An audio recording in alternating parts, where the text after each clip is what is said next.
Retour gagnant pour Fekir. La L1 n'est pas tout à fait la même sans Nabil Fekir. Elle a retrouvé le feu follet de l'OL et ne s'en plaindra pas.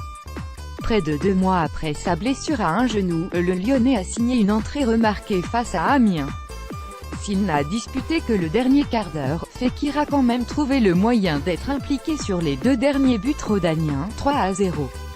En faisant parler son sens de la passe avec une ouverture millimétrée pour Bertrand Traoré, puis ses qualités de percussion avec une percée qui a semé la panique dans la défense picarde et profité au même Traoré. Un comeback réussi pour des Gaunes en pleine bourre. La fin de saison s'annonce bien à l'OL. Ce n'est pas la première fois qu'ils sont à l'honneur. À Rennes, Mathieu Dossevi et Nolan Roux ont encore rappelé qu'ils étaient faits pour s'entendre. Mené au score, Metz a pu compter sur son duo de choc pour renverser la situation avec 2 passes décisives de l'ailier droit des Grenats pour son avant-centre. Au total, Dossevi en est à 10 passes décisives en L1 cette saison, dont 6 pour Roux, qui, de son côté, a porté son total à 14 réalisations dans cet exercice, de loin son record au sein de l'élite. Si Metz peut encore rêver de maintien, c'est bien grâce à son tandem de feu. Saint-Étienne a réussi un très bon recrutement hivernal et le but de Mathieu Debuchy qui a donné la victoire aux Verts à Strasbourg en est une nouvelle preuve. Et cela ne doit pas masquer l'impact monumental de Stéphane Ruffier sur la série d'invincibilité stéphanoise. Si les hommes de Jean-Louis Gasset ont enchaîné un 11e match sans défaite à la Méno, c'est bien grâce à leur gardien, impérial au moment de s'opposer aux tentatives des Alsaciens. Strasbourg méritait bien mieux que sa défaite face à l'AS, mais le Racing est tombé sur un mur nommé Ruffier. Qu'il se rassure, il n'est pas le seul à y avoir laissé ses dents. Les flops c'est tellement symbolique. Un but contre son camp de Junior Alonso à la 90e minute. Puis une réalisation de Jimmy Briand après un coup de billard dans le temps additionnel.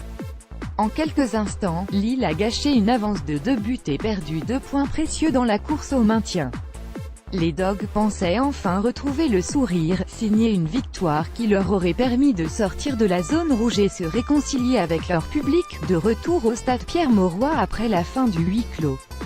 Il a quitté massivement le stade avant le temps additionnel, convaincu de la victoire du LOSC. Mais c'était sans compter sur cette saleté de karma qui n'a pas fini de pourrir la saison lilloise. C'est tellement ça. Rennes, une série de 8 matchs sans défaite, le nul de Nice la veille, la réception d'une lanterne rouge qui restait sans victoire depuis 9 matchs. Oui, il y avait tout pour que Rennes réalise une superbe opération dans la course à l'Europe. Avec un doute, quand même. Cette faculté désespérante des Bretons à se fourvoyer quand ils ont les cartes en main pour franchir un cap dans la course à l'Europe. Elle leur a joué tant de tours par le passé. Elle les a encore rattrapés avec une défaite surprenante face aux Grenats. Rennes ne changera donc jamais. La déception de Benjamin Bourigeaud face à Metz Getty Image. Il paraît bien loin, le temps où Nantes faisait vibrer son public à coups de victoire par un but d'écart. Les Canaries n'avancent plus. Tenus en échec par Dijon à la Beaujoire, ils n'ont désormais remporté qu'un seul de leurs 8 derniers matchs. Et ils ne méritaient pas mieux face à des Bourguignons plus conquérants. Depuis le début de l'année civile, Nantes est clairement rattrapée par le manque de profondeur de son effectif et de talent dans son secteur offensif. Pour Claudio Ranieri et ses hommes, il est temps que la saison se termine.